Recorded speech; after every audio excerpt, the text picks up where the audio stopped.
जी 10 बजे बाद। हाँ शाम को नहीं, एनिवर्सरी में ख़त्म हो जाएगा।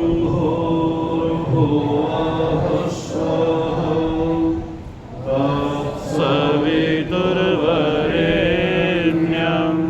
भर्गो देवस्य धीमहि धियो यो नः प्रचोदयात्।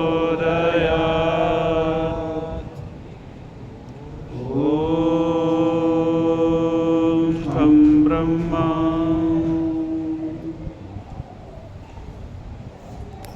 सम्माननीय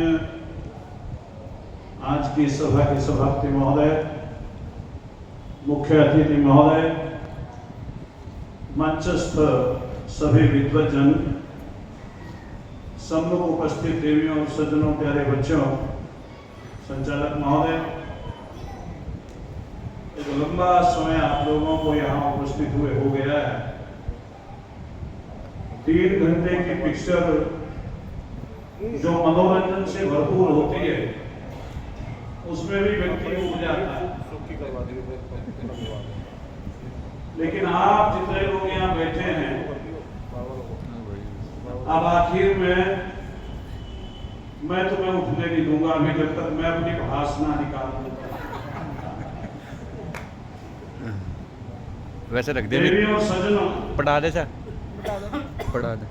महर्षि दयानंद की 200वीं जयंती पर मैं आप सबको बधाई प्रेषित करता हूं।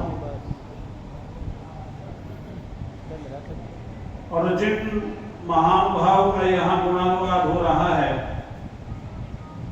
उनके लिए 4 लाइनों में अपनी श्रद्धांजलि देना चाहता हूं। शहादत के फलक पर कुछ सितारे हो गए रोशन, शहादत के फलक पर कुछ सितारे हो गए रोशन, तभी तो सरहदों से अमन के पैगाम आए हैं। और मेरा प्रणाम है उन माताओं के चरणों में जिनके लाडले बेटे वतन के काम आए।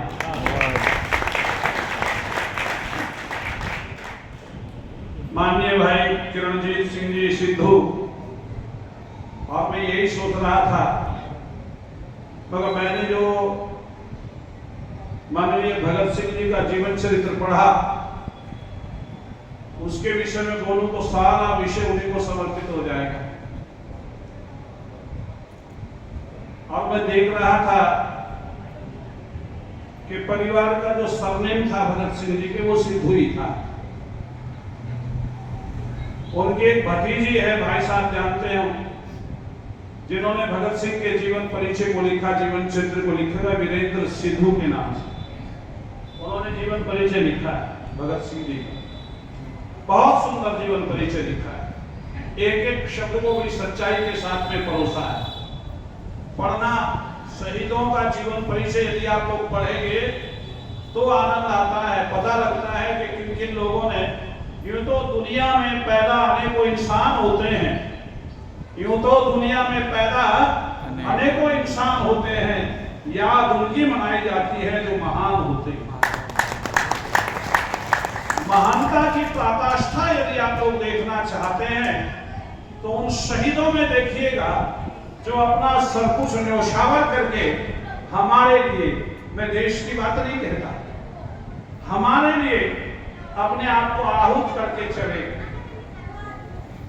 आज जिस महापुरुष की 200वीं जयंती हम मना रहे हैं, उसके विषय में भी मेरी 4 लाइनें समर्पित है। आप लोगों को फिर अगली बात करूंगा, ध्यान से सुनेंगे। हम तो प्यादे थे, वजीरों में गिने गए। अमीर भाई को चाहूंगा कि ध्यान दें। हम तो प्यादे थे, वजीरों में गिने गए, गरीब थे बहुत, फिर भी अमीरों में गिने गए। तेरा सानिध्य क्या मिला है ऋषि दयानंद, हम तो कांच के टुकड़े थे, हीरो में गिने गए। आज यदि हम यहाँ बैठ करके सुन रहे हैं, या आज हम जिस देशभक्ति के जज्बे में अपने आप को पुष्पित और पल्वित करते जा रहे हैं, ध्यान रखना उनके पीछे महर्षि दयानंद का हाथ था। यहाँ जो परिवार हमारे मध्य में उपस्थित है, जिनकी गौरवमयी उपस्थिति हम सबको गौरवान्वित कर रही है, यदि बैकग्राउंड देखें भगत सिंह की, उसके परिवार की बैकग्राउंड देखें, तो पता लगा कि आर्य समाज से वो क्रोध था। बिना आर्य समाज के, क्योंकि लिखना पड़ा, अभी बता रहे थे कि 80-85% आर्य समाजों ने अपना योगदान दिया इस पूरे देश के लिए, यानी कि पूरे आजादी में जितने लोगों ने अपना योगदान दिया उसमें 80-85% आर्य समाजी। लेकिन विडंबना कहाँ रही? जो आज है वही उस समय विडंबना रही। देश को आजाद आर्य समाजियों ने कराया, लेकिन किनको सौंप दिया? ये सब आप लोगों को विदित है। यदि आर्य समाजी अपने हाथ में वो बागडोर रखते तो आज ये दिन हमें देखना ना पड़ता। आज भी परिस्थिति वही है। ध्यान से देखो पीछे क्या लिखा है मुख्य बिंदु, और मुख्य बिंदु में पहला बिंदु है कि इस देश का नाम आर्यावर्त होना चाहिए। ये मुख्य बिंदु रखा आप लोगों ने। बिंदु पे कोई नहीं बोला, सारे के सारे इधर उधर फिसलते रहे। एक बेचारी वो गायिका आई, उसकी गलती थोड़ा ही है। जो सारे के सारे तुम डंडे लेकर के चढ़ना चाहते हो ना, गलती मेरी है। क्यों? कि मैंने उसको बताया नहीं पहले किस तरीके से गाना है मेरी मंच पर। हाँ, अच्छा लोगों ने यहाँ बुला लिया अपना, तो उसको बताओ पहले मेरा नियम क्या है, मेरे कायदे क्या है, कानून क्या है, मेरी व्यवस्था क्या है। उन्हें क्या पता? उन्हें पता होता तो वहां थोड़ा ही वो कीचड़ में रहते बेचारे। तो इसलिए ध्यान रखना, दोबारा आपसे लोग जुड़ना चाहते हैं, आप तोड़ना ना चाहें, ये बेहतर है। मैं आपको बता रहा हूं, आपसे लोग जुड़ना चाहते हैं और आप क्या चाहते हो? तोड़ना। आप किसी यहाँ दूसरे व्यक्ति की यदि बेइज्जती कर दोगे तो वो एक जगह नहीं 1000 जगह इस बात को कहेगा। याद रखना, अपना सम्मान करना सीखो, सम्मान देना सीखो, सम्मान लेना सीखो एक दूसरे। मैं मानता हूं तुम्हारे सिद्धांत के विरुद्ध है। सड़क पर चलते तुम रोज मार खाओगे, रोज पिटोगे, यदि तुम अपने सिद्धांत को सड़क पर प्रेषित करना चाहोगे। सिद्धांत को की अवहेलना मत करो, विचार करो। एक शराबी है, बीमारी है, और बीमार व्यक्ति जब जाएगा डॉक्टर के पास में, यदि डॉक्टर ये कह दे कि जब ठीक हो जाएगा तब आना, तो फिर जरूरत क्या है उसे डॉक्टर की? डॉक्टर की जरूरत उसे तब है जब वो बीमार है। ये सारा देश बीमारी से ग्रसित है, और उसे तुम्हारी इच्छा है, एक ही डॉक्टर है इस देश में केवल, जो धर्म को, जो अध्यात्म को, जो भक्ति, देशभक्ति को और अन्य को ईश्वर की तरफ ले जाने का केवल एक ही काम करता है, वो आर्य समाज। और कोई डॉक्टर नहीं इस देश में। सारे मरीज पैदा हो गए हैं, और हम जो डॉक्टर बने बैठे हैं, हम अपने आप को पता नहीं क्या समझ रहे हैं, हमने डिग्री ले ली, हम तो हमसे तो पढ़ाई नहीं हुई। ध्यान रखो, यदि समाज में तुम अपना व्यक्तित्व पेश करोगे समाज की तरह से, तो उस व्यक्तित्व के आधार पर व्यक्ति तुमसे जुड़ेगा। यदि तुम्हारा व्यक्तित्व, तुम्हारी बोलचाल, तुम्हारी भाषा शैली गलत होगी, तो तुमसे जो जुड़ा हुआ है वो भी बोलो, वो भी टूट जाएगा। अपने आप को सुधारो आर्यों। दूसरों को सुधारने से पहले किसी ने सुंदर लिखा है कि ऐ सुधारक जगत की मत कर चिंता यार, ये तन अपना जगत है पहले से सुधार। अपने आप को सुधारने का प्रयत्न करो। आइए थोड़ा थोड़ा बिंदुओं पर विचार करूंगा। वैसे तो एक ही बिंदु पर घंटों बोला जा सकता है, लंबा समय हो जाएगा। एक निवेदन करना चाहता हूं आपको, हाथ जोड़ के, वैसे मैं जोड़ता नहीं, मुझे जरूरत नहीं हाथ जोड़ने की तुम्हारे सामने, लेकिन एक मुझे बड़ी दिक्कत हो रही है, परेशानी हो रही है कि तुमने ये सम्मेलन रखा। यहाँ अपने सम्मेलनों में एक व्यवस्था बनाओ। मंच पर आपके 5 कुर्सी हैं, 6 कुर्सी हैं, उन कुर्सियों को ही बोलने का मौका दो। यदि सारे वक्ता बन जाओगे तो श्रोता कौन बनेगा? तुम में से। क्यों भाई बताओ, तुम सारे वक्ता बनो, सारे, फिर हमें बैठना पड़ेगा वहां जहां तुम बैठे हो। मैं तो सोच रहा था, मैंने कहा उतर करके मैं ही बैठ जाऊं यहाँ, ताकि सुन लूं आप लोगों की। सुनाओ तो सही, सुनाने की हिम्मत रखो। पहले सुनना सीखो, बाद में कहना सीखो। आइए, एक शब्द बोला जाता है, आर्यावर्त देश का नाम, वो बिंदु रख दिया, बहुत अच्छा बिंदु है, लेकिन कहा जाता है कि समन्वय करके जीवन व्यतीत करो। हालांकि मैं समन्वय करने वाला व्यक्ति नहीं हूं। आप लोगों से में कितने व्यक्ति हैं समन्वय करने वाले मुझे नहीं पता, लेकिन मैंने प्रारंभ में खंडन किया था, आज भी खंडन कर रहा हूं। आर्य समाज को अपने आप में इतना दृढ़ होना पड़ेगा। एक उदाहरण दे रहा हूं, गड़बड़ाना नहीं, एक उदाहरण दे रहा हूं आप लोगों को, जितना कि इस देश का नहीं, पूरे वर्ल्ड का मुसलमान अपने आप में दृढ़ संकल्पित है, दृढ़ शक्ति लिए हुए है। वो मोहम्मद से इधर नहीं हो सकता, वो कुरान से उधर नहीं जा सकता, अपने आप में एक जगह स्थिर है। वो कुरान और मोहम्मद के बारे में, अल्लाह के बारे में किसी से समझौता करने को तैयार नहीं है। मरने को तैयार है लेकिन समझौते को तैयार नहीं है। तुम्हें अपने अंदर वो बात जगानी पड़ेगी, दयानंद से अलग और वेद से अलग हम किसी से समझौता नहीं करेंगे। और आज समझौता करने में विद्वान समझौता करे बैठे हैं। हमारे विद्वान जो बच्चों पर बोलते हैं, वो कहते हैं हमसे अच्छा तो धीरेन्द्र शास्त्री है, जो जिसने पब्लिक जोड़ ली, हिंदुओं को जोड़ रहा है। ऐसे विद्वान आपके बीच में है जो ये कहते हैं कि धीरेन्द्र शास्त्री हमसे अच्छा है।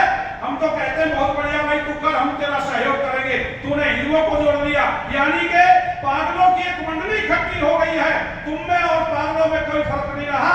यदि आर्यावर्त देश को बनाना चाहते हो तो दृढ़ संकल्पित हो जाओ आर्यों, नहीं तो सीधी सी बात है हिंदू राष्ट्र घोषित होगा। क्या आर्यावर्त लिए फिरते हो आप लोग? क्या नाम तुमने छाटा है? हिंदू राष्ट्र घोषित करने की बात हो रही है। वेद का कोई नाम नहीं ले रहा।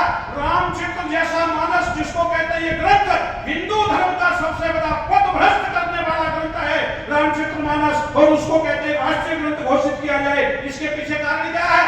तुम्हारी चुप्पी इसके पीछे कारण है।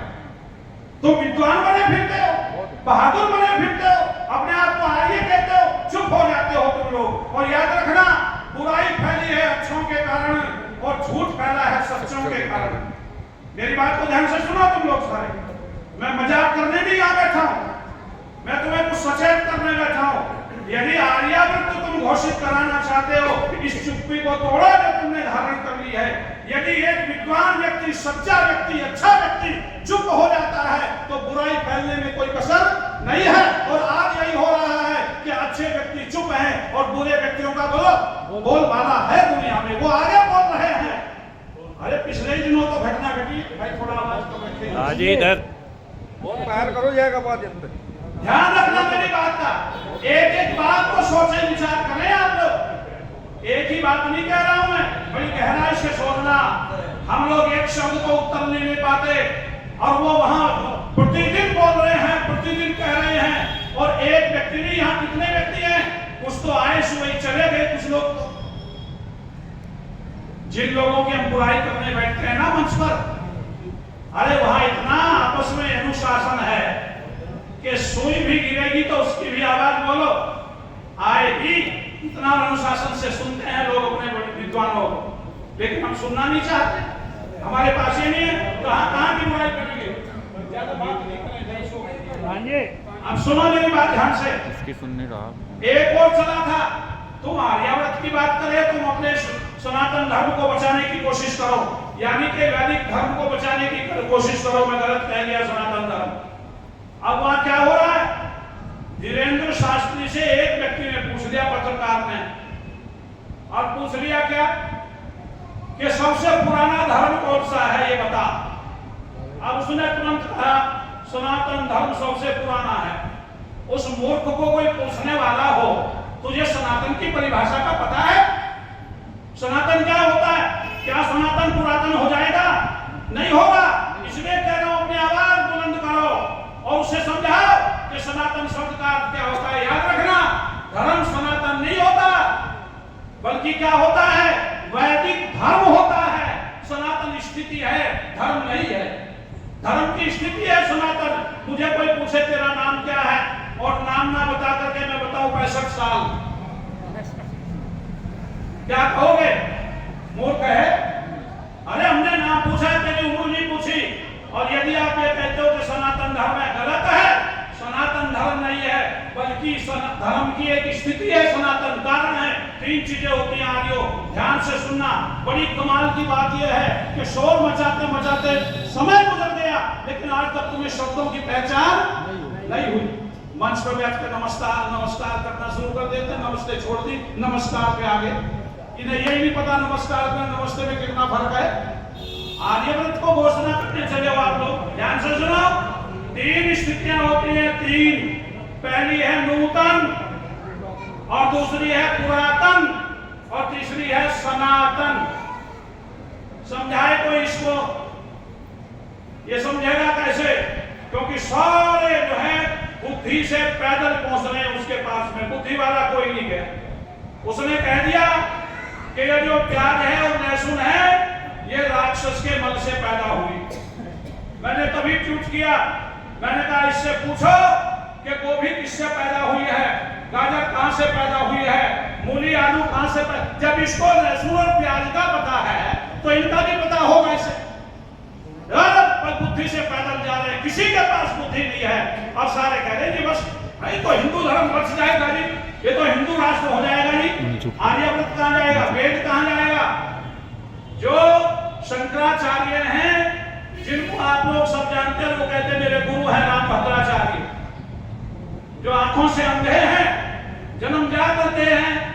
अब वो कह रहे हैं कि यदि अगले योजना में बीजेपी की सरकार आती है तो मैं पूरा प्रयास करूंगा कि रामचरितमानस को क्या किया जाए, राष्ट्रीय ग्रंथ घोषित किया जाए। राष्ट्रीय ग्रंथ कहां हो तुम, कहां सो रहे हो आर्यो?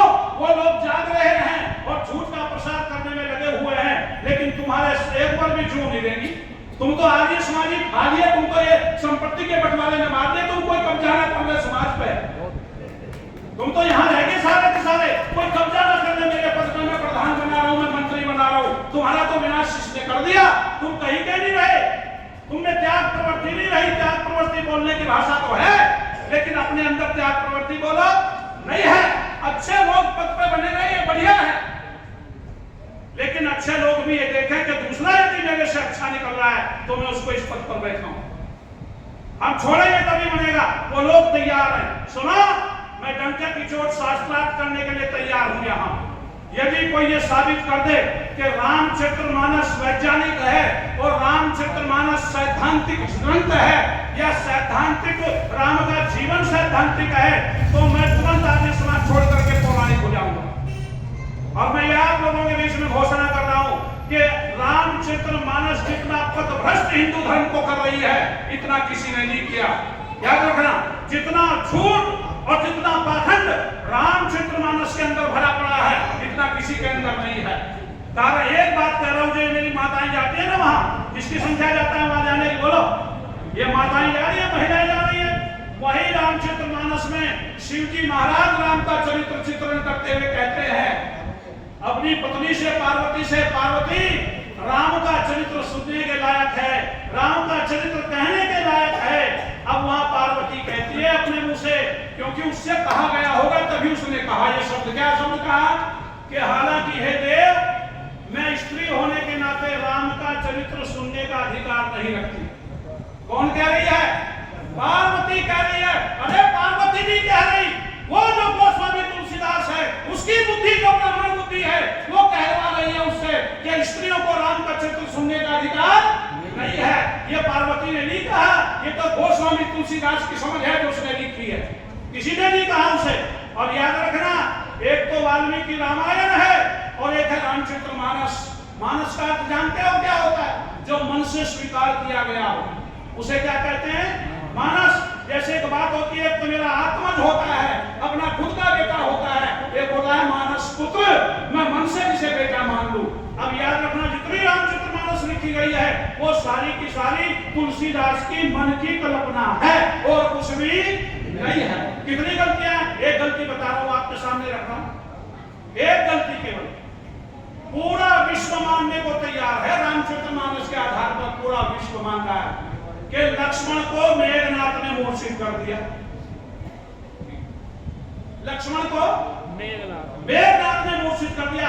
आज ये उठाओ तो एक बार वाल्मीकि रामायण, पता लगेगा तुम्हें क्या स्थिति बनी।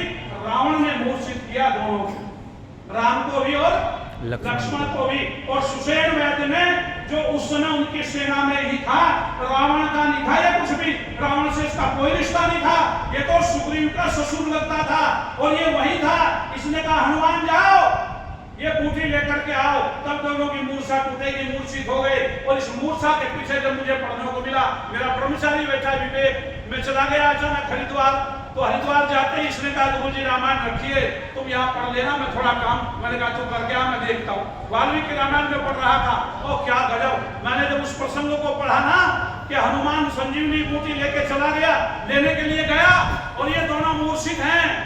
कौन? राम और लक्ष्मण दोनों मूर्छा में हैं। इसका फायदा उठाना चाहा रावण ने, और फायदा क्या उठाना चाहा कि विमान भेज दिया कि सीता को इसमें बैठाओ और इसमें बैठा करके लेकर के जाओ और उसे दिखाओ। वो है तो मूर्छा में, वो तो मुझे ही पता है कि मूर्छित है, मरे नहीं, लेकिन मूर्छा में ऊपर से कहां दिखाई देंगे कि जीवित है, सांस चल रही है, इसलिए बता देना कि ये मर गए हैं, दोनों मार दिए रावण ने, इसलिए तू पत्नी बन जा रावण की। और त्रिजटा उसको विमान में बैठा करके लेकर के उड़ी। त्रिजटा नाम की एक दासी थी रावण की, और वो उसके पास रहती थी, उसकी सेवा में रहती थी त्रिजटा।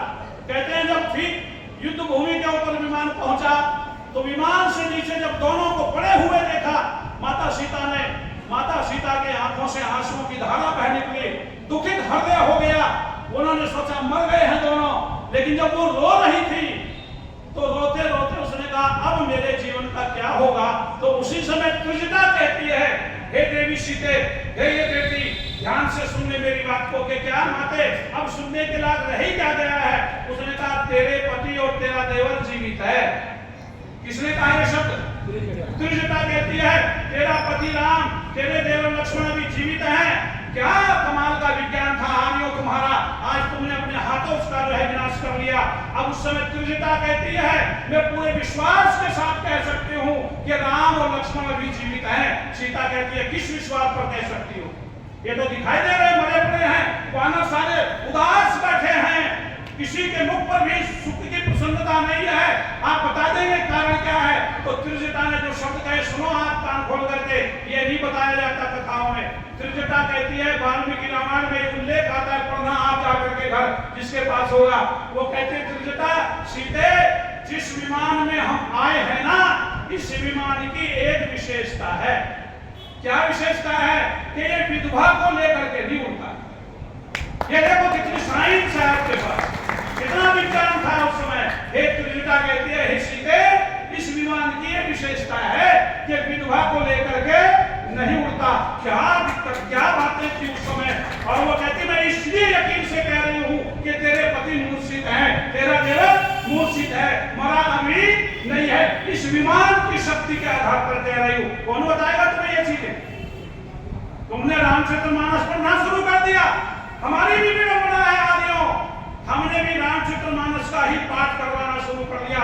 मेरे भजनों के सब बहुत ऐसे हो गए हैं जो राम की कथा करते हैं, वाल्मीकि नहीं करते, वो रामचरितमानस का पाठ करते हैं। एक बात नहीं कहता, हजारों गलतियां रामचरितमानस में हैं। क्यों?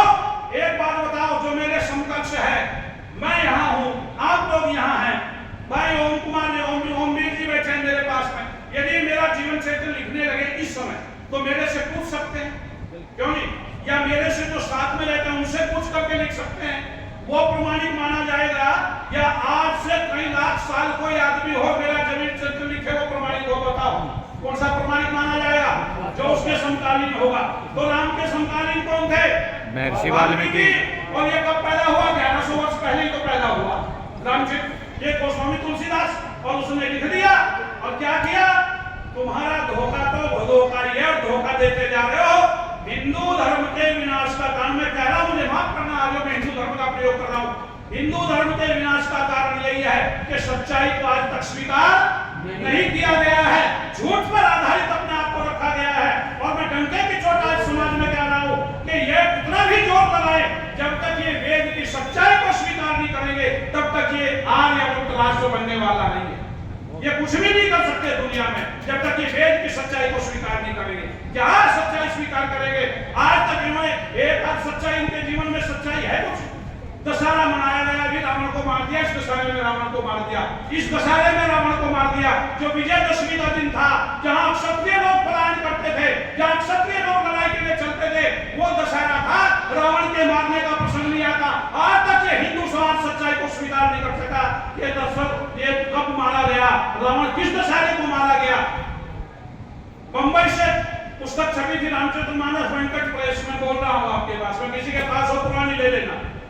वेंकट प्रेस मुंबई से छपी थी, उसके पीछे एक तिथि पत्र आता था लिखा हुआ, किस तिथि में क्या क्या हुआ। ये तुलसीदास ने लिखी थी, किसी और ने नहीं लिखी थी। वो लिखता है चैत्र शुक्ला मरियो दशानन जग दुखदाई। चैत्र की 14 को सुबह 14 को मर गया रावण, और ये कद मना रहे हैं।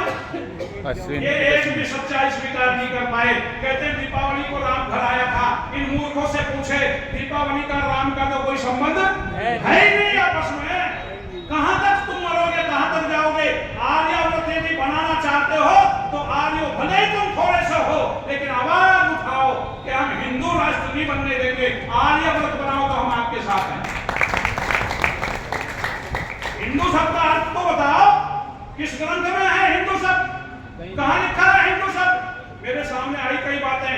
एक व्यक्ति ने कहा ऋग्वेद की एक पुस्तक है, कुछ थोड़ा सा उसमें दिया हुआ है, उसमें हिंदू शब्द है। मैंने कहा कितने वर्षों की है? कि 2500 वर्षों से लिखी गई है। मैंने कहा 2500 वर्षों से इधर इधर बिगड़ रहा है मामला। क्यों जी? उससे पहले 2500 वर्षों से पहले जितने ग्रंथ हैं, किसी भी ग्रंथ में हिंदू शब्द बोलो नहीं है। 2500 वर्षों के बाद में हिंदू शब्द का प्रयोग होना शुरू हुआ। और वो किसने किया? वो जो विदेशी लोग आए, सब जानते हो, आप आते हो, सबने पढ़ा है वो चीजें। तो आर्यावर्त बनाना चाहते हो तो क्या करो? बोलो, आवाज उठाओ, आवाज। जिसका हलक उसकी खलक दुनिया सुनेगी। यदि तुम चुपचाप बैठे रहे, अच्छा वो बिटिया गाती रहती है, अगर ये आवाज ना उठाता, हमें तो चुप इसलिए रहना पड़ा ना मंच पे कि हमारी भी कुछ गरिमा है। आवाज उठाओगे तो लोग सुनेंगे, और यदि आवाज नहीं उठाओगे तो कौन सुनेगा? कोई नहीं सुनेगा तुम्हारा। इसलिए आर्यावर्त के लिए जरूर प्रयास करो। उन लोगों को भी लिखो, अरे हिंदू राष्ट्र की मांग क्यों करते हो? क्योंकि मैं एक जगह चला गया, आरएसएस का कार्यक्रम था, बुला लिया हमें।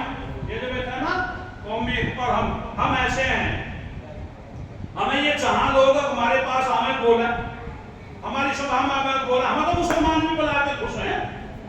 देखो बुलाओ शास्त्री जी को, चाहे मैं अपने मंत्रों का उर्दू अनुवाद ही सुनाऊं, लेकिन वो सुनने को प्रसन्न है कि सुनाए कोई। अब आरएसएस की सभा में चला गया एक जगह में, बड़ी बात कही इन्होंने, राम ये थे, राम ये थे, राम ये थे। मेरा नंबर आ गया बाद में। मैंने कहा जितने भी बोले हमसे पहले झूठ बोले, एक भी सच नहीं बोला। मैं पूछना चाहता हूं इन लोगों से कि आर्य तो हिंदू नहीं थे, आर्य इनके नहीं थे, आरएसएस वालों के आर्य नहीं थे, विद्यु सभा के आर्य नहीं थे, बजरंग दल के राम नहीं थे। राम तो मेरे थे, मैं आर्य हूं, राम आर्य थे, राम हिंदू नहीं थे। ये शब्द जब उनके कान में पड़ेंगे तो वो चेतना जागेगी कि नहीं जागेगी? और तुम समन्वय करते रहोगे तो क्या होगा? वो लोग आगे बढ़ जाएंगे तुम्हारे समन्वय के कारण। तुम ये मत सोचना कि हिंदू राष्ट्र बन गया तो तुम्हारी सुन लेंगे।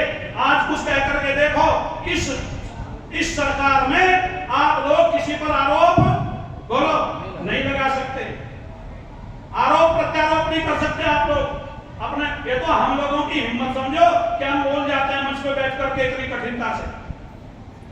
ये मुकदमा कर दो, तुम्हारा क्या भी तुम तो अपने घर बैठे रहोगे, मुकदमा हमें झेलना पड़ेगा। ईडी तो आएगी आपके पास, है जी? ईडी तो जरूर आपके पास। हाँ, वो तो अच्छी बात है, जो कुछ हो जाएगा हो जाएगा। लेकिन एक बात मैं आप लोगों को बता रहा हूँ सीधे तौर पर कि जितना भी हम लोग दबाव में रहेंगे उतना काम करने की क्षमता हमें कम होती चली जाएगी। आप लोग आर्यावर्त बनाना चाहते हो, बिंदु आप लोगों ने रखा, तो आर्यावर्त के लिए आपको आवाज उठानी पड़ेगी। कहीं भी जाओ, किसी भी जलसे में जाओ, आप आर्यावर्त की आवाज को जरूर उठाओ। पर्यावरण का विषय दिया, और क्या क्या दे दिया? वैदिक शिक्षा। हाँ, क्योंकि मेरा जो है इधर मुंह है, उधर भी है, उधर लिख देते तो और बढ़िया रहता। अब वैदिक शिक्षा पर आ जाओ। हम जितने बैठे हैं, कितने लोगों के बच्चे गुरुकुल में हैं? कुछ एक व्यक्ति ऐसे हैं, हाँ देखो हाथ उठा रहे, बहुत अच्छा, आपका धन्यवाद। कुछ हैं, याद रखना मैं कहता हूँ गुरुकुल में भी ना भेजो। कोई जरूरी नहीं है कि गुरुकुल में वैदिक शिक्षा मिलती है। मैं ये बात को कह रहा हूं आपके बीच में, बल्कि क्या करें कि अपने घरों को गुरुकुल बना लो। अपने घरों को क्या बना लो? गुरुकुल बना लो। यदि आप गुरुकुल में नहीं भेजना चाहते तो घरों को गुरुकुल बना लो। और यदि घरों को तुमने गुरुकुल बना लिया, क्योंकि पिता भी तो गुरु ही होता है, और गुरु का कुल क्या होता है? बोलो, गुरु होता है। माँ भी क्या है? गुरु है, तो वो भी गुरु का बोलो कुल ही है। इसलिए यदि आप अपने परिवारों में ही गुरुकुल की स्थापना कर लोगे तो दिक्कत नहीं होगी। आप स्थापना नहीं कर सकते घर में, गुरुकुल नहीं बना सकते। आज तक किसी भी व्यक्ति ने गृहस्थ आश्रम को आश्रम नहीं लिखा। आपके घरों में लिखा पावे आश्रम, गृहस्थ आश्रम ना, इसलिए डर से नहीं लिखते कि बहुत नालायक निकले फिर सड़कों पे। यदि आश्रम लिख दिया यही घुसेंगे सारे, क्योंकि आश्रम की व्यवस्था का पता है ही नहीं हमें। आश्रम क्या होता है? आश्रम का अर्थ होता है जहाँ चारों ओर परिश्रम करना पड़े, वो क्या कहलाता है? आश्रम। तो गृहस्थ में भी क्या होता है? वो लोग परिश्रम होता है। ब्रह्मचर्य में भी परिश्रम होता है, संन्यास में भी परिश्रम होता है, वानप्रस्थ में भी बोलो परिश्रम होता है। इसलिए जहां परिश्रम होता है उसको आश्रम कहते हैं। तो आप अपने घरों को आश्रम बनाओ, आप अपने घरों को गुरुकुल बनाओ। घर में गुरुकुलीय पद्धति कैसे आएगी? मैं चाहता तो हूं मेरा बच्चा यज्ञ करे, लेकिन मैं तो नहीं करता सुबह उठ के। जब मैं नहीं करूंगा तो बच्चे कैसे यज्ञ करेंगे? मैं चाहता हूं बच्चा संस्कृत पढ़े, तो मैं किसी विद्वान को घर में कभी बुलाता नहीं हूं जो संस्कृत की कुछ बात करके जाए। हम अपनी विद्या से दूर हो गए हैं, अपनी संस्कृति से हम लोग दूर हो गए हैं। मैं तो सीधे तौर पर यही कहता हूं कि अपने घरों की स्थिति को परिवर्तन में लेके आओ आर्यों। अपने घरों में ऐसी परिस्थिति पैदा कर दो कि जैसी गुरुकुल में होती है। गुरुकुल में कौन सी परिस्थिति होती है? 4 बजे उठते हैं, घर में 4 बजे उठने का एक प्रावधान बनाओ। बच्चा छोटा है चाहे बड़ा, ठीक 4 बजे उठेगा। एक नियमावली अपने घर में टांग दो, एक समय सारणी अपने घर में टांग दो, प्रत्येक घर में समय सारणी लगा दो। बच्चों के लिए विशेष, मेरा बच्चा आदित्य अब तो वो भी बच्चों वाला हो गया। ब्रह्मचारी जी बैठे हैं घर में, देवी जी रोज यज्ञ का सामान रखती प्रातः काल। आदित्य उसका नाम है मेरे बेटे का, वो लेट उठता। अब मैंने भी देखा है तो मामला गड़बड़ रहेगा। मैंने पत्नी से कहा, मैंने कहा देवी जी आज से तुम ये काम बंद करोगे, यज्ञ का कोई सामान आप उपस्थित नहीं करो। कि कौन करेगा फिर? मैंने कहा आदित्य की ड्यूटी लगाओ। वो सुबह उठे, नहाए धोए और यज्ञ की तैयारी करे। ऐसा ही हमने उसकी ड्यूटी लगाई, तैयार हो गया, जल्दी उठने लगा। क्यों नहीं? और हम थोड़ा सा भी कर देते तो क्या होता? स्थिति बनी रहती, हम ही करते हैं तो फिर वो क्यों शामिल होता? इसलिए अपने घरों में नियमावली बनाओ। यदि संस्कृति को, वैदिक संस्कृति को आगे बढ़ाना चाहते हो, वैदिक शिक्षा को लागू करना चाहते हो, आपके पास 3 बच्चे हैं, 2 बच्चे हैं, एक बच्चे को गुरुकुल की तरफ मोड़ दो, एक बच्चे को राष्ट्र की ओर दे दो, एक बच्चे को संस्कृति को सौंप दो। ऐसी प्रचलन आज भी ये प्रचलन है। किनमें है ये? जिनकी हम बुराई करने बैठे हैं। वो धर्म बचेगा, वो मजहब बचेगा। जहां प्रतिदिन पहले मजहबी इल्म की शिक्षा दी जाती है और बाद में बोलो भौतिक शिक्षा दी जाती है। वो लोग पहले बच्चों को मस्जिद में भेजते हैं, सुबह ऐलान होता है, जो पढ़ने वाले बच्चे हैं वो मस्जिद में तशरीफ ले आए, मस्जिद में चले आए, और छोटे छोटे बच्चे टोपी लगा करके उर्दू का वो कायदा अपने बस्ते में रख करके और मस्जिद में जाते हैं। उनका मुल्ला मस्जिद में जो बैठा है, जो अजान देता है, वो उनको उर्दू पढ़ाता है, कुरान के पारे पढ़ाता है, कुरान के सिपारे पढ़ाता है, कुरान की आयतें पढ़ाता है। और वहां से आने के बाद भी नाश्ता करके वो लोग किधर जाते हैं? आपके विद्यालयों में जाते हैं, आपके स्कूलों में जाते हैं। उनसे तो सीख लो, हालांकि तुमसे गई वो चीज, लेकिन तुम्हें सीखने की जरूरत पड़ गई। जब अपने बच्चों को कितनी धार्मिक शिक्षा देते हो तुम? कितनी दे पाते हो? याद रखना, यही विनाश का कारण है। सुनाया करते हमारे भजनोपदेशक ने सुनाया, बहुत अच्छा। एक बात आपको सुना रहा हूं, ध्यान से सुनना। एक आर्य समाज थी, और आर्य समाज का और मोमडंसों की जो बस्ती थी वो लगी हुई थी उससे। तो एक मोमडंस के कमरे से, उसके मकान से रोने की आवाज आई, छोटे बच्चे की। तो हमारे विद्वानों ने भी सुना जैसे ये दीवार यहां लगी हुई हो। तो उन्होंने सोचा कोई बच्चा बीमार है, शाम का समय था, दवा आदि नहीं दी गई हो या क्या कारण हो। वो बच्चा रात्रि तक रोता रहा, चुप नहीं हुआ। विद्वान कहता है जब सुबह मेरी आंख खुली तब भी बच्चा हिचकियां ले रहा था, रो रहा था। हमने सोचा कहीं हालत खराब ना हो, इसलिए मंत्री को बुलाया। मंत्री से पूछा भाई ये रो रहा है कि जी मुसलमान है? कि मुसलमान तो है, तो इंसान ही, जरा इसको बुला के ला के इसके पास पैसे पूछे ना हो, दिक्कत हो कोई किसी प्रकार की, कुछ दे देंगे। बच्चा बीमार हो गया तो रो रहा है रात से बच्चा। तो जैसा ही वो आया, उसका फादर वहां, उसका अब्बा जान उसको बुला के लाए कि तुम्हें वहां बुला रहे हैं। वो गया, विद्वान कहता मैंने पूछा उससे कि शाम से बच्चा रो रहा है, कारण क्या है? कोई बीमारी है? उसने कहा ना, बच्चा ठीक ठाक है जी, कोई बीमारी नहीं उसे। कि फिर क्या कारण है, क्यों रो रहा है? उसने कहा उसकी अम्मी ने उसे रोटी नहीं दी इसलिए रो रहा है। ध्यान से सुनो आर्यो, हृदय तक जानी चाहिए ये बात आपके। उसकी अम्मी ने उसे रोटी नहीं दी इसलिए रो रहा है। उसने कहा रोटी क्यों नहीं दी, घर में रोटी नहीं है क्या? उसने कहा रोटी बहुत है, कोई कमी नहीं है, लेकिन उसकी अम्मी ने ये कहा जब तक नमाज नहीं पढ़ेगा रोटी नहीं मिलेगी तुझे, रोटी नहीं मिलेगी जब तक नमाज पढ़ने नहीं जाएगा या नमाज नहीं पढ़ेगा। तुम भी ये कठोरता अपनाओ। देवियां बैठी हैं, ये हमारे उम्मीद जी लगाते हैं आज भी का शिविर, और शिविर लगा लिया, 7 दिन बच्चों को सिखाया, और बच्चा जैसे ही घर गया माँ ने पूछा क्या क्या सिखाया, कि 4 बजे उठते थे, 10 बजे सुलाते थे, खाने को भी नहीं देते थे समय से। उसने कहा अब घर आ गया मस्ती से सो। अब तुझे कोई दिक्कत नहीं, जब भूख लगेगी तब बता कि माँ वो व्यायाम भी वो कोई जरूरत नहीं करने की। अब क्या है कि तुम्हारी नम्रता ही तुम्हारे बुरे परिणामों को लाती है। कठोरता धर्म के मामले में क्या बरतो बोलो, कठोरता बरतो। कितनी कठोरता उनके अंदर है, धर्म के मामले में, मजहब के मामले में ये कठोरता हमारे अंदर भी आनी चाहिए। नियम बनाओ, बच्चा जब तक संध्या नहीं करेगा तब तक भोजन की व्यवस्था बोलो नहीं होगी। और जब तक ये व्यवस्था बना दोगे घरों में तो कौन कहता है तुम्हारी संस्कृति की रक्षा नहीं होगी? कौन कहता है वैदिक संस्कृति बचेगी नहीं? कौन कहता है वैदिक शिक्षा लागू नहीं होगी? लेकिन जरा करके तो देखो घरों में। एक और बात बता रहा हूं, जो ये सोचते हैं कि मेरा बच्चा इंग्लिश मीडियम में पढ़ करके विद्वान बन जाएगा, ये सारे मुसलमान नहीं सोचते इस विषय में। तुम्हें ज्यादा सोचना है क्या? क्यों जी? या तुम्हारे पास ही ज्यादा इच्छा है क्या कि मेरा बच्चा कलेक्टर बन जाए? उन लोगों के पास भी है, उनके पास, लेकिन वो चाहते हैं कि मेरा मजहब जिंदा रहे। और इसलिए वो शुरुआत किससे करते हैं? मदरसों से करते हैं। वो शुरुआत किससे करते हैं? मस्जिदों से करते हैं। उनके बच्चे वहां पढ़ते हैं। और फिर वही मैं छोटे बच्चों से पूछ लेता हूं, कभी मदरसों में जाता हूं, मैं तकरीर करने जाता हूं, मेरी तकरीरें होती हैं, ऐसी बात नहीं है कि मैं खाली आज समाज के मंच पे बोलता हूं। लेकिन हाँ, इतनी सच्चाई आप लोगों से बता देना चाहता हूं कि मैं वहां सिद्धांत के साथ समझौता नहीं करता। मैं अपने मंत्रों को ले लेता हूं और ठीक उर्दू में ट्रांसलेशन करके तर्जुमा करके उनके बीच में रखता हूं, और ऐसे मंत्रों को रखता हूं जिसमें एक ईश्वरवाद की बात कही गई हो, जिसमें ईश्वर के विधान लिखा गया हो, सैद्धांतिक पक्ष को रखा गया हो, और वो बड़े कमाल से सुनते हैं लोग। लेकिन हम नहीं सुनते, हमें बीमारी पैदा हो गई। इसलिए अपने घरों की स्थिति को पैदा करो। वैदिक संस्कृति में आपको बता रहा था, खाली अंग्रेजी पढ़कर के विद्वान नहीं बनता व्यक्ति। कभी आप ये सोचें कि अंग्रेजी पढ़ा लेगा, इन अंग्रेजी पढ़े लिखों के बाप ही वृद्धाश्रम में है। क्यों नहीं? ये जो हमारे पूर्वज बैठे हैं ना, इनसे पूछ के देखो माँ बाप की क्या सेवा थी, इन्हें क्या अंग्रेजी पढ़ी थी?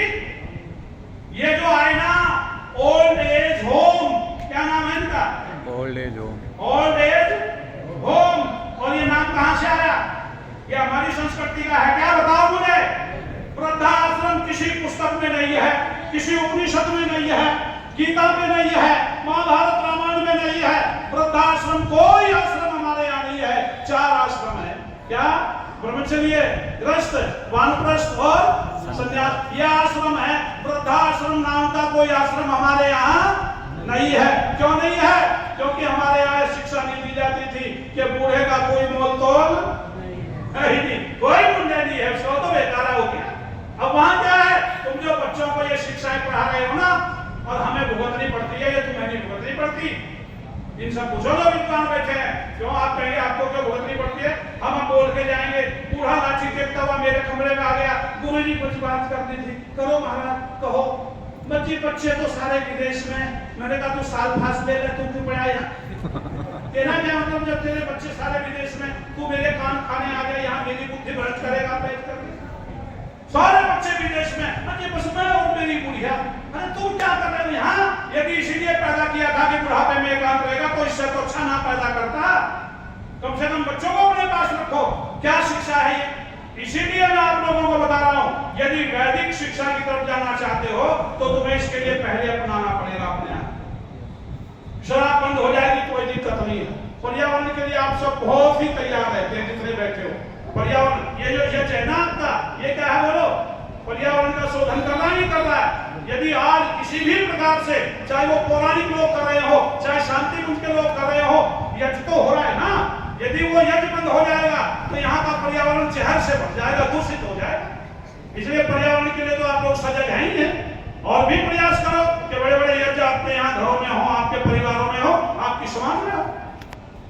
ये सारे बिंदु इस बात की ओर संकेत करते हैं कि पहले हमें अपने आप को सुधारना पड़ेगा, वेद को मान करके, वेद के आदेश को मान करके चलना पड़ेगा, तब कहीं जाकर के हमारा सुधार निश्चित है। महर्षि दयानंद की 200वीं जयंती पर आप लोगों ने ये कार्यक्रम किया, बहुत अच्छा किया। लेकिन महर्षि दयानंद किन सिद्धांतों को मानने वाले थे? एक पेपर छपवाओ, घर घर में उसको बांटो, लोगों को दो। लोग दे रहे हैं, ईसाई मशीनरी घूम रही है, फ्री में दे रही है कि ये पुस्तक पढ़िए, ये बाइबल पढ़िएगा। हमारे यहाँ ऐसा नहीं, हमारे यहाँ तो बड़ी महंगी पुस्तकें हैं, जितनी सकते हैं गरीब आदमी ले नहीं सकता। और हम बांटना नहीं चाहते, सत्यार्थ प्रकाश बांटो, लेकिन उसको पढ़ने का तरीका भी साथ साथ बताओ। क्या तरीका है? बहुत से लोग मिलते हैं, साहब लिया तो था सत्यार्थ प्रकाश, लेकिन बस जैसे ही पृष्ठ खोला और साहब बड़ा कठिन है, पढ़ने में नहीं आता साहब। वो क्यों पढ़ेगा जब तुमने बताया नहीं उसे तरीका? सत्यार्थ प्रकाश कोई छोटी चीज है? महर्षि दयानंद ने कितने ग्रंथों का अवलोकन किया। ओए होए, मैं एक दिन उपनिषद पढ़ रहा था। कौन सा उपनिषद है? तुम नहीं गई वहां तक, तुमने तो 11 पढ़े होंगे, है जी? आर्य समाज का व्यक्ति 11 उपनिषद पढ़ेगा, है जी? 12वें में नहीं जाएगा, जाओगे 12वें पे ना। और मैंने खरीदे हैं 200 उपनिषद। कितने उपनिषद है? 200 उपनिषद मेरे पास है। उनमें से एक उपनिषद है महोपनिषद। 200 उपनिषद है नहीं, लेकिन 12 उपनिषद प्रमाणित है, 11। और उन 11 का ही भाष्य ज्यादातर होता है, शंकराचार्य ने भी उन्हीं का किया। तो 11 उपनिषद को छोड़ो, आप अगले उपनिषदों को भी पढ़ के देखो उनमें क्या कमी है। मुझे जब पता लगा कि महर्षि दयानंद का कितना स्वाध्याय था, वो कहां से खोज करके लाई सारी चीजों को, मैं अचानक पढ़ता जा रहा था। 200 को जब खरीद के लाया तो महोपनिषद में आया कि गोपदेव नाम का पंडित था। महोपनिषद कहती है, याद रखना, गोपदेव नाम का पंडित, जिसका छोटा भाई जयदेव था।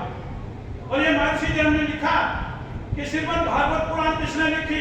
कि गोपदेव पंडित ने। ये शब्द महर्षि दयानंद के। तो मुझे महोपनिषद में मिला कि गोपदेव पंडित और जयदेव पंडित 2 भाई थे। ये जो गोपदेव था, ये किन्हीं कारणों से बौद्धिस्ट हो गया था, बौद्ध धर्म को स्वीकार कर लिया, बौद्ध मत को स्वीकार कर लिया, और इसने कुछ पुस्तकें लिखी। और वो पुस्तकें श्रुति के नाम पे थी। क्या नाम थी? श्रुति के नाम पे थी, अर्थात वेद के आधार पर। और उसने वो पंडितों को दी कि ये तुम्हारे धर्म का उत्थान करेगी। कुछ पुस्तकें लिखी, और वो कौन सी गई? सारी पुराण उसी की लिखी हुई है, गोपदेव। तो इसी के स्वाध्याय को देखिएगा, कितना गजब का स्वाध्याय था। वहां मुझे मिला महोपनिषद में कि गोपदेव ने लिखी और जयदेव को सौंप दी, और जयदेव ने पंडितों को बांट दी कि ये तुम्हारे धर्म का विस्तार करेगी। वो बौद्धिस्ट हो गया था और इसलिए वैदिक धर्म से चिढ़ता। उसने लिखी है पुस्तकें, और सारी आज इन्हीं की मान्यता है साहब, और किसी की मान्यता नहीं। वेद को भी लुप्त करने के कगार में, वेद को कौन मान रहा है? इसलिए आर्यों तुम्हें सचेत होना पड़ेगा। एक अकेले दयानंद खड़े हुए थे, पूरे विश्व में डंका बज गया वेदों का। आज तुम कितने हो संख्या? कितने हो? बहुत ज्यादा हो आप लोग। इसलिए तादाद को देखते हुए, अपनी संख्या को देखते हुए, पहले भी आप लोगों ने बड़ा प्रयास किया। इस देश को आजाद कराने में आप लोगों का जो हाथ रहा, वो अन्य किसी का नहीं रहा है। आज फिर तुम्हें खड़े होने की आवश्यकता है, क्योंकि महर्षि दयानंद के पहले जितना पाखंड था, आज उससे कहीं ज्यादा पाखंड पैदा हो गया है। आज कहीं ज्यादा पाखंड पैदा हो गया, कारण कि हम लोगों ने फिर वही बात कहना, वो आवाज उठाना बंद कर दिया। इसलिए आइए, मैं ज्यादा समय होता रहा है, संचालक भी खड़े हुए, इसीलिए कह रहा हूं कि जो 2-4 आदमी है उन्हें बुलवा लिया करो, चाहे आप में से ही हो। उनका नाम तो कहो कि भाई तुम्हें बोलना है और ये विषय तुम्हारे लिए है। जरूरी नहीं हमारा बुलाना है, हमें बुलाओ। हाँ जी, आवश्यकता नहीं है। अच्छा,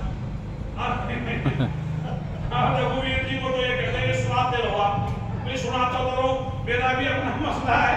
लेकिन हाँ, मैं एक बात आप लोगों को कह रहा हूं, अपनी स्थिति को ठीक से आप लोग समझ लें। बस एक बात, आर्य समाज की स्थिति को मैं एक बार और बता रहा हूं। देखो, कह रहे हैं रघुवीर जी 15 मिनट है। कहीं भी आप लोग कितना प्रोग्राम करते हैं? एक शादी के लिए कितना खर्च करते हैं साहब? टेंट बढ़िया देखेंगे या नहीं देखेंगे? हलवाई बढ़िया देखेंगे, क्यों जी, और डीजे वाला वो बढ़िया देखेंगे, सारी चीजें बढ़िया देखेंगे, लेकिन मास्टर जी जब पंडित जी का नाम आवे फिर वालों बताओ, जो कहते देख लिया पंडित जी तो है जी, ले आए जो सभी मिले, पंडित जी तो है, उसके साथ तुम ध्यान नहीं देते, बताओ तुम्हारी संस्कृति बचेगी क्या? है जी, पंडित जी पे आता कुछ नहीं और वो बेचारा आ जाता है टूटे फूटे शब्दों में संस्कार करा के चला। एक घटना सुना रहा हूँ, 15 मिनट मेरी होगी, लेकिन वो तुम्हें एक चुटकुला सुना रहा हूँ, आराम से सुनना, ज्ञान भी है। मुझे एक फोन आया साहब मेरे मित्र का, मेरी लड़की की शादी है, संस्कार करा देना। मैंने कहा बिल्कुल कराऊंगा। कहने के देख लो आप ही को बुला रहा हूँ मैं, आ जाना। मैंने कहा आ जाऊंगा। अच्छा 2 दिन बाद लड़के वाले का फोन आ गया, मैं नहीं जानता था उसे, वो मुझे नहीं जानता था, वहां से उसने नंबर लिया होगा और उसने फोन करके कहा मेरे से, शास्त्री जी आप वहां आ रहे हो लड़की की शादी में? मैंने कहा बिल्कुल आ रहा हूं। उसने कहा हम आपसे फेरे नहीं कराएंगे। ये तो बहुत लंबे करे, आपसे फेरे नहीं कराओगे? मैंने पूछा भले आदमी मुझे क्यों कह रहा है, क्यों नहीं? अरे तुझे कहना है तो लड़की वाले को कह, मेरा क्या मतलब, मुझे तो उसने आमंत्रित रखा है। उसने कहा, मैंने पूछा अच्छा मेरे से फेरे क्यों नहीं कराएगा? उसने कहा फेरे होते हैं 7 और आज इस्मानी दे में 4, इसलिए नहीं कराऊंगा। हम भाई साहब एक बात कह रहे हैं, मुझे बड़ी अच्छी लगी। वो कह रहे हैं कि आप लोगों के प्रति एक और भय है लोगों में कि ये तो लंबे कराने संस्कार। देखो सुनो, जो संस्कार कराते हैं उनके लिए भी एक बात कह रहा हूं, ध्यान से सुनना। 1.5 घंटे से ज्यादा मत लगाया करो, सारा संस्कार 1.5 घंटे में निवृत्त हो जाता है। और 1.5 घंटे में संस्कार करके आधा घंटा यदि बोलोगे बाद में तो कोई कुछ नहीं कहेगा तुम्हें, क्यों जी? बीच में मत बोलो, थोड़ा बहुत समझाना चाहते हो तो समझाओ। यदि तुम प्रत्येक अर्थ का, प्रत्येक मंत्र का अर्थ करोगे तो 4 घंटे तो लगे ही लगेंगे। अच्छा मुझे एक बात और बताओ तुम, चलो बातों बातों पूछ रहा हूं, उन दोनों बच्चों को 3 घंटे में विद्वान बना दोगे तुम? ले लो 4 घंटे, क्यों जी? क्या विद्वान बन जाएंगे वो? मेरी अपनी कैपेसिटी है साहब। मुझे कोई कहते शास्त्री जी जल्दी 40 मिनट का मेरा विश्व रिकॉर्ड है, 40 मिनट में फेरे करा देता हूं और सारे एक भी मंत्र नहीं छूटता, एक क्रिया नहीं छूटती, पर बोलता नहीं, प्रवचन नहीं करता है। आ जाए भाई, हम तो ये सभी ठीक आपका। एक बात ध्यान से सुनना, तो उसने कहा फेरे 4 आप कराते हो, हमारे यहाँ 7, कम से कम समय रखा करो आप लोगों के लिए कह रहा हूं, क्योंकि हमसे कराना चाहते हैं लोग, बस एक ही जगह डर जाते हैं, ये लंबे खींचते हैं, यहाँ डर जाएंगे। नहीं तो आपको तो बुलाते हैं लोग कि विवाह संस्कार हमारा आदियों से हो, क्यों नहीं? आदि लोग हमारे विवाह संस्कार करें। तो मैंने कहा कोई बात नहीं भैया, मुझे तो जाना है, सभी मुझे बुला रखा है, तुम भी आना। खैर मैं ज्यादा लंबी बात नहीं करके चले गए साहब। बारात का स्वागत हो गया, जैसे लेते हैं तो उनकी तरफ से लंबा खड़ा पंडित था, बड़ा उसने माथा ऐसे जैसे जो है पूरा मैंने कई चक्कर वक्कर मार के आया और हमारी बहुत ही साफ गिनती में निकली, इतनी महाराज दादा की बढ़िया धोती अच्छी और बढ़िया लंबा आदमी था। थोड़ी देर के लिए तो मुझे भी घबराहट हुई, मामला गड़बड़ है, लंबा खड़ा पंडित है, कौन लड़े? अब जब वो विवाह में उसने जो मंत्र पढ़े स्वागत में बारात के, मैं समझ गया, मैं कहा शरीर ही है और कुछ नहीं। बारात का स्वागत हो गया, लोग अपने अपनी जगह चले गए। मैंने पंडित जी को आवाज दे दी, महाराज आ जाओ, बैठ जाओ। महाराज बैठ गए। क्या नाम है? कि फला नाम है। क्या गोत्र है? कि फला गोत्र है। कहता हाँ शिक्षा ली? कि जी मैंने तो परंपरा से सीखा है, शिक्षा नहीं। मैंने कहा तो और अच्छी बात है। मैंने कहा अच्छा एक बात बताओ पंडित जी महाराज, उसे मेरा नहीं पता था पंडित जी। मैंने कहा फेरे कितने होते हैं? कि जी 4 होते हैं। मैंने कहा पिटेगा तू? उसके कान खड़े, पिटेगा क्या मतलब पिटने का? मैं तो पिटूंगा। मैंने कहा वाकई पिटेगा। यदि फेरे करावेगा 4 तो लड़के वाला पिटेगा, कोई कहे फेरे 7 हो। जी हाँ ऐसा भी उनका ऐसा ही है। और यदि फेरे करावेगा तो 7 तो मैं पिटूंगा। जब फेरे 4 हो 7 क्यों करावे? उसने कहा साहब भी करा लियो। मैंने कहा मैं बिल्कुल ना जाऊँ पास में, मैं नहीं जा रहा, क्योंकि लड़के वाले का आदेश है भाई हमसे नहीं करावे। अच्छा बाद में विवाह के बाद में लंबी बात नहीं करूंगा, विवाह संस्कार में बैठ गए, फेरे कराए 4, क्योंकि डॉक्टर से से लिखा, और कुछ बाद में पता कर दिया उसने कैसे ये कौन है ये बता जो घूम रही है। उसने कहा नहीं फेरे चार, मैंने कहा लड़के वाले को यहाँ कहानी, मैंने कहा ये तेरा पंडित 4 फेरे करा रहा है। उसने कहा पंडित जी फेरे 7, अगर नाती जजमान 4 ही हो फेरे तो मैंने कहा फिर तुम शास्त्री से ही करा देते। मैंने कहा तुम्हारी अकल में तभी तो पत्थर पड़ गए, तुम्हें पता ही नहीं है किसी को क्या होना है क्या नहीं होना है। जो जिसने कह दिया वो स्वीकार कर लिया। इसलिए याद रखो आर्यों, तुम्हें लोग चाहते हैं। बड़े शौक से सुन रहा था जमाना, उर्दू का शायर लिखता है, बड़े शौक से सुन रहा था जमाना, हम ही सो गए दास्तां कहते कहते। हमें तो सुन रहे थे लोग लेकिन हम ही सो गए, क्योंकि ये हमारा सोना ही नुकसानदायक हो गया। यदि आज ये जागता रहा तो ये संसार जो है जागता रहेगा। तुम्हें जगाने की आवाज देने की आवश्यकता है। आज पौराणिक जगत भी तुम्हें चाहता है, ऐसा नहीं कि पौराणिक जगत नहीं चाहता। वो कहता है सुनो, कर्मकांड का तरीका हमारा, वेद पाठ और भाषणबाजी तुम्हारी, कोई जीत नहीं सकता। ये घटना सुना दो तुम्हें इज्जत पानीपत की, बस फिर भक्ति को विराम। आप लोग अपनी संस्कृति की ताकत देखिएगा, कितनी संस्कृति की ताकत आपके पास है। पादरी का शास्त्रार्थ था, पादरी का, और पादरी ने पंडित जी से पूछ लिया कि जो आपके महीधर और सायन 2 भाष्यकार हुए हैं, महीधर और सायन हुए तो कई, लेकिन इनको विशेष मान्यता है पौराणिक जगत में कि यजुर्वेद का एक मंत्र है, गणानां त्वा गणपति हवामहे, प्रिय नाम त्वा प्रियपति हवामहे, निधि नाम त्वा निधिपति। और ये कहाँ बोलते हैं वो गणेश जी का पूजन करावे तब बोले।